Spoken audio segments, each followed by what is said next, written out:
When I received a mysterious message from my husband one evening, little did I know it would unravel the tapestry of our marriage. A sudden discovery, a young woman, an intimate dinner, and a cake celebrating an anniversary. But not ours. As I delved deeper into the shadows of secrecy and betrayal, I embarked on an emotional journey that would test the very foundations of our love. But, as the adage goes, after the storm comes, the calm. This is our story, a testament to love, resilience, and the strength of second chances. My name is Carol, and this is my story. It was one of those quiet evenings. The air carried a chill, the last reminder of winter giving way to spring. I sat curled up on my favorite couch, watching reruns of old sitcoms when my phone buzzed with a message. Glancing at the screen, I saw my husband's name flash. "Don't wait up," was all the message read. I frowned, puzzled.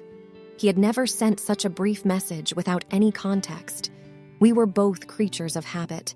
Our weekdays were pretty much set in stone: work, dinner, some quiet time together, and bed. It was our little ritual, a way to ensure we always spent time with each other, despite our busy lives. That's odd, I thought, trying to decipher the hidden meaning. It wasn't like him to be out without mentioning it to me, especially late at night. He probably has some unexpected work meeting or is hanging out with the guys, I said to myself, attempting to brush off the uneasy feeling. But as the hours ticked by, my concern grew. It wasn't like him to be out this late without at least calling. I started imagining all sorts of scenarios. Had there been an accident? Was he okay? Maybe he was planning a surprise for our upcoming anniversary. Around 1 a.m., curiosity got the better of me. I decided to check our shared location, a little digital string that always kept us connected. I expected to see him at his office, but to my shock, his location showed he was at the city's poshest hotel. What is he doing there? I wondered, my heart racing with anxiety. In a split decision, I decided to drive to the hotel. Maybe he was there for a work event, and I could surprise him, I reasoned. The streets were almost deserted, and the neon lights cast an eerie glow on the wet tarmac. The cool night breeze mixed with my growing trepidation. Arriving at the hotel, I parked my car and made my way to the lobby. The opulence of the place always left me in awe. Golden chandeliers, plush carpets, and soft jazz playing in the background. But tonight, it all felt like a blur. I was on a mission. I decided to check the hotel's restaurant first. Quietly slipping in, I scanned the place. And then I saw him. He was seated at a dimly lit corner table, but he wasn't alone. A woman, much younger than me, with cascading golden hair, sat across from him. They seemed engrossed in conversation, occasionally laughing, her hand resting on his. They were celebrating. A cake with the words, "Happy Anniversary," was placed between them. The world around me seemed to collapse. My head spun as my heart felt like it had been ripped apart. This can't be, I thought, trying to rationalize. There must be a logical explanation. Hiding behind a pillar, I strained to hear their conversation. Every word they exchanged felt like a dagger piercing deeper into my soul. I pulled out my phone, capturing a picture of them together, a shred of evidence of my crumbling world. With the evidence saved on my phone, I slipped out of the restaurant, my footsteps heavy with the weight of betrayal. The cool air outside did nothing to soothe the burning rage and confusion coursing through me. Why? How? When? These questions played on repeat in my mind. As I got into my car, the rational part of my brain tried to take over. I needed answers. Direct confrontation seemed like the best approach, but not tonight, not when emotions were so raw. Sleep was elusive that night. My mind replayed the scene at the restaurant over and over. The way he laughed, the intimacy, the cake. The word anniversary gnawed at me. Our anniversary was still a week away. Could it be a work anniversary? Or something else entirely? I questioned. trying to find any sliver of hope. The next morning, a plan began to form. I needed to know who this woman was. All I had was her face from the photos. With my husband gone to work, I opened his home office, searching for any clue. It felt wrong, violating his privacy like this, but betrayal had blurred those lines. Hours of sifting through his papers and computer files yielded no answers. Until, buried deep within his emails, I found a string of correspondence with a certain Elena. The emails started innocently enough, discussing work projects, but slowly took on a more personal tone. The most recent one was an invitation to celebrate their special day. Elena's email signature gave away her workplace. She was a senior designer at a renowned architectural firm in the city. I decided to pay her a visit. The firm was housed in a sleek glass building downtown.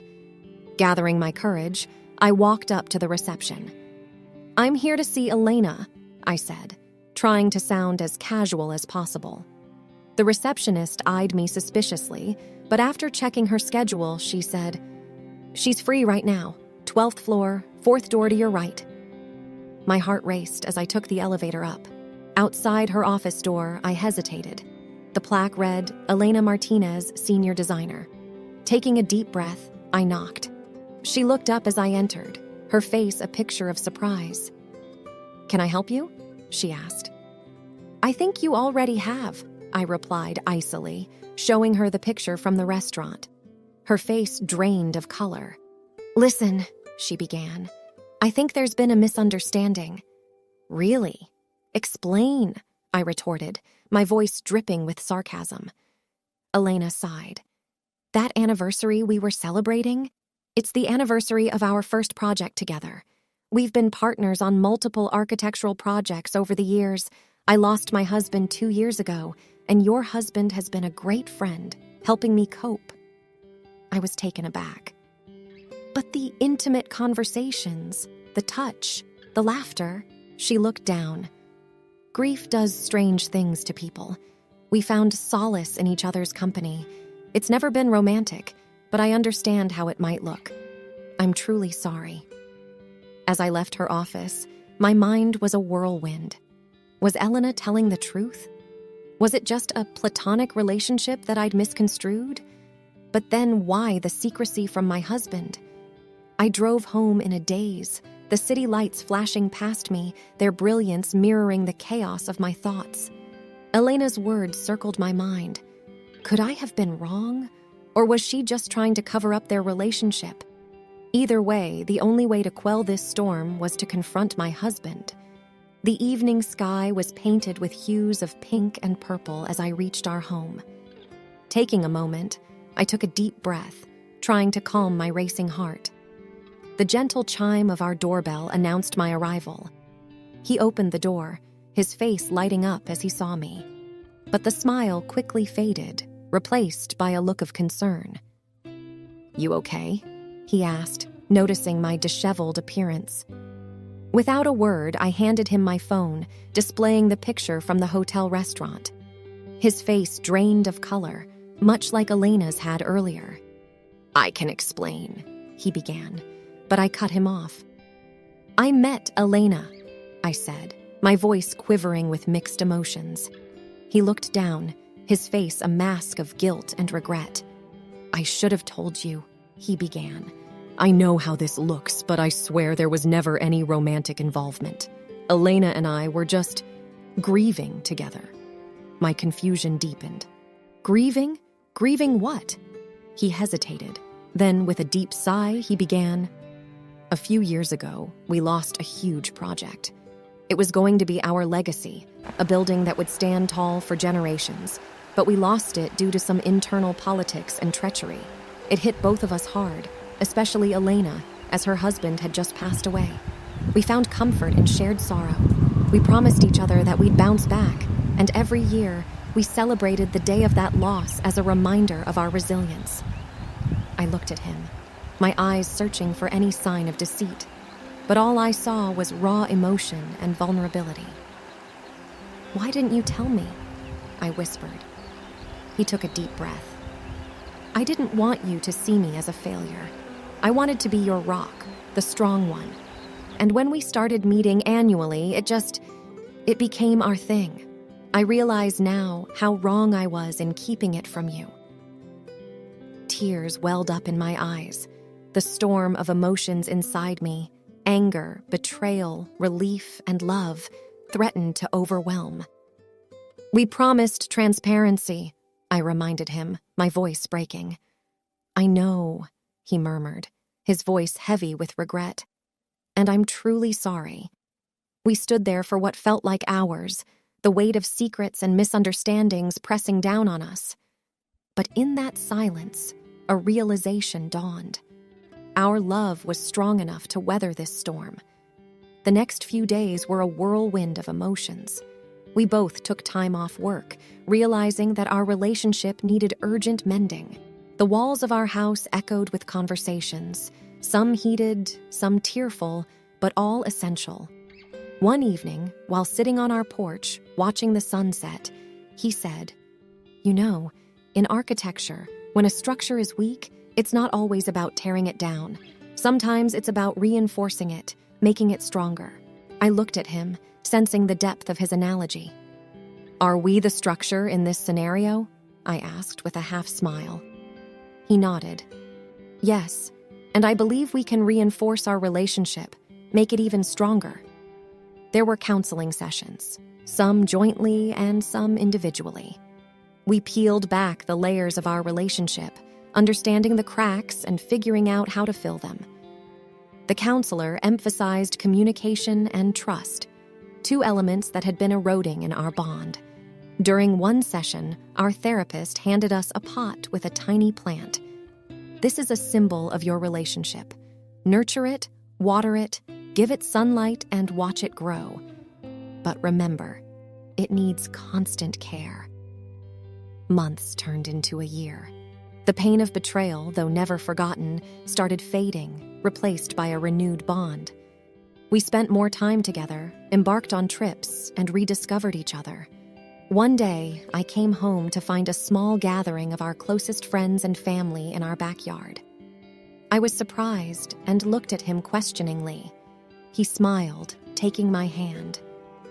"This is our recommitment ceremony," he whispered. There, surrounded by loved ones, we renewed our vows, promising to cherish, respect, and communicate. It was a simple event, but the weight of its significance was profound. The plant our therapist had given us had grown, bearing its first flower. It stood as a testament to our journey, from wilted hopes to blooming love. Life isn't about the storms, but how you navigate through them.